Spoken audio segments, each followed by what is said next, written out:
Welcome to our podcast. Welcome back to the podcast.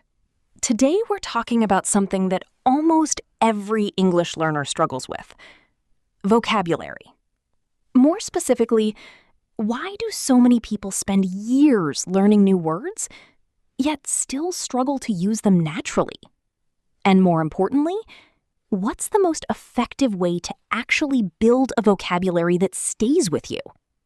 To help us answer that question, I'm joined by language learning researcher and coach Dr. James Carter. James, it's great to have you here. It's great to be here. And honestly, this is one of my favorite topics because vocabulary learning is surrounded by myths. A lot of people are working incredibly hard, but unfortunately, they're often using methods that aren't helping their brains learn efficiently. That's fascinating, because I think most learners assume the solution is simple. Learn more words, study harder, memorize longer lists. Exactly. And that's where the problem often begins, because vocabulary isn't really a quantity problem. It's a memory problem. What do you mean by that? Well, imagine I gave you a list of 100 strangers. Their names, their birthdays, their occupations. You could spend hours memorizing that list. But if you never meet those people, you'll probably forget most of them. Right. Because they don't mean anything to me. Exactly.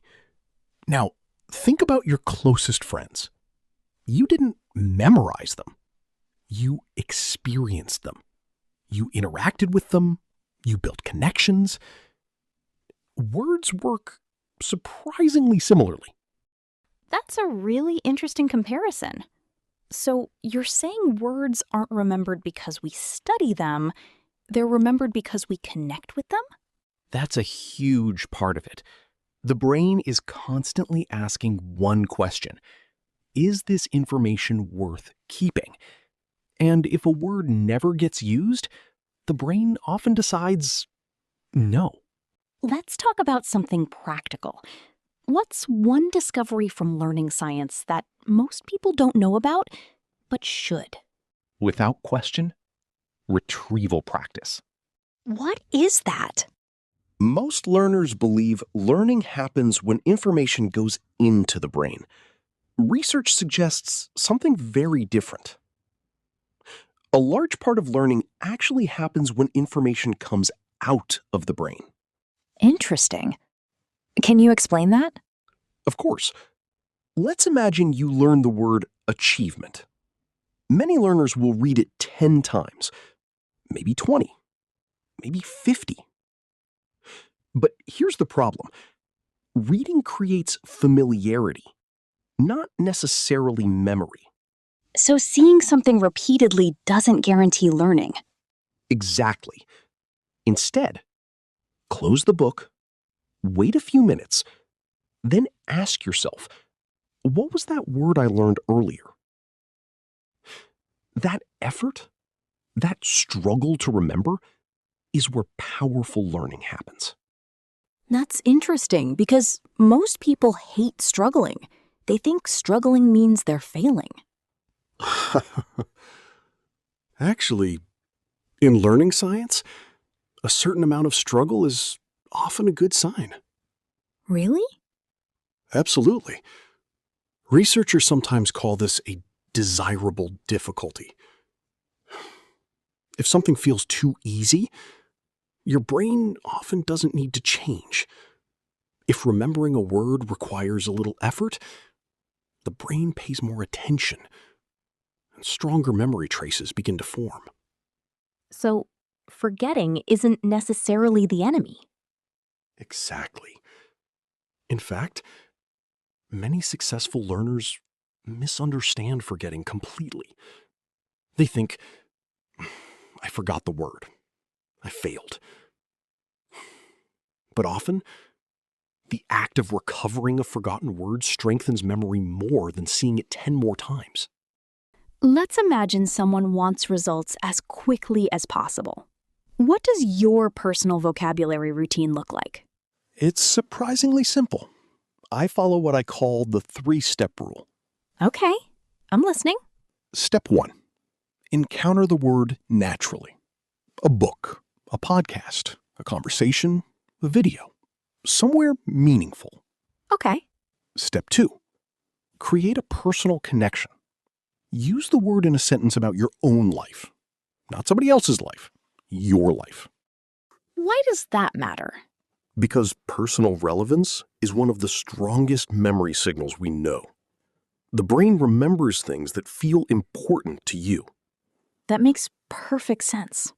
Then step 3. Retrieve the word later without looking. Not immediately.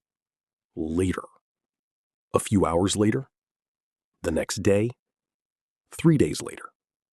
Every successful retrieval strengthens the memory. You know, listening to you, I'm starting to realize something. Most people spend their energy collecting vocabulary. Exactly. And collection isn't the same as acquisition. I think a lot of learners need to hear that. Absolutely. Because the goal isn't to know 10,000 words. The goal is to own them, to understand them, to recognize them, and to use them naturally when needed. That's a completely different way of looking at vocabulary. And once learners understand that, everything starts to change. Because vocabulary growth stops feeling like memorization and starts feeling like building relationships. I love that idea. Building relationships with words. That's probably the perfect place to pause for today. James, thank you for joining us. My pleasure. And thank you for listening. Remember, don't focus on learning more words this week. Focus on remembering and using the words you already have. We'll see you next time.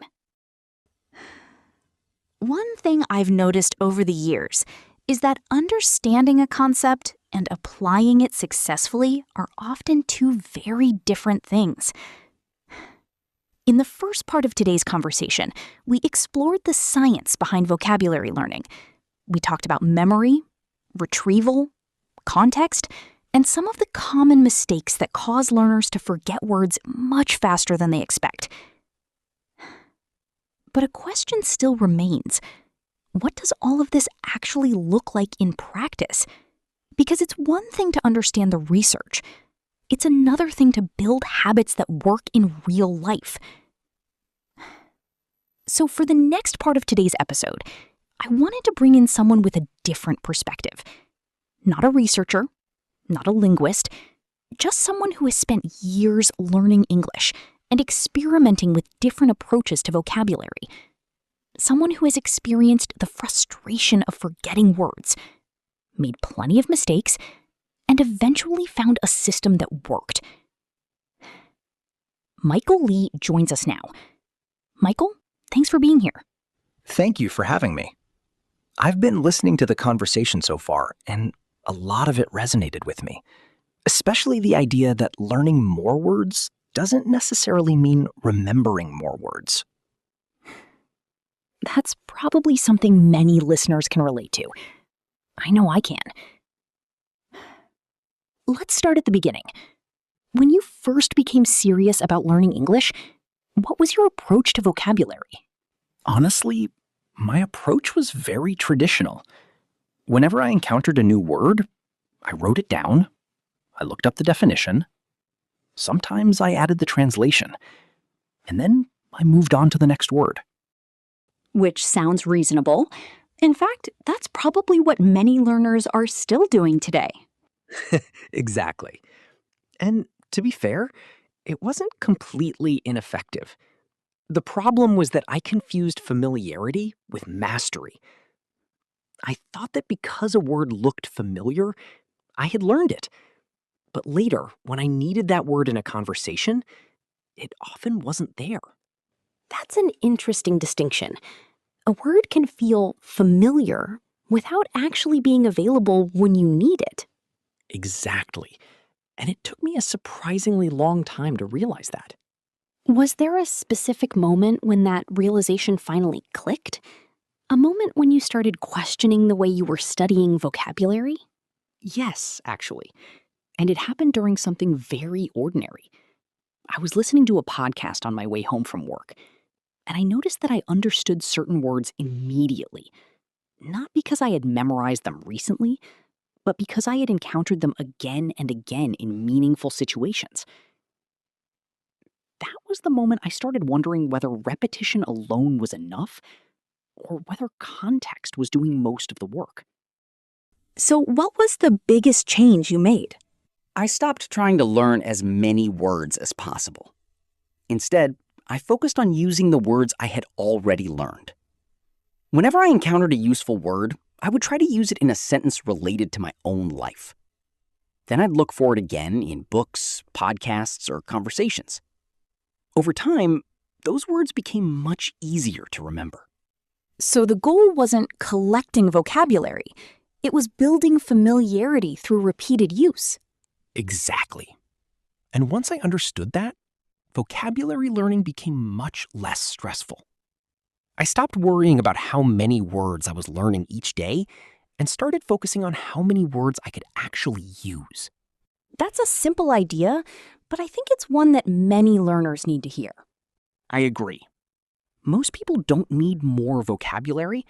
They need more interaction with the vocabulary they already know. That's a great place to end. Michael, thank you for sharing your experience. Thank you for having me.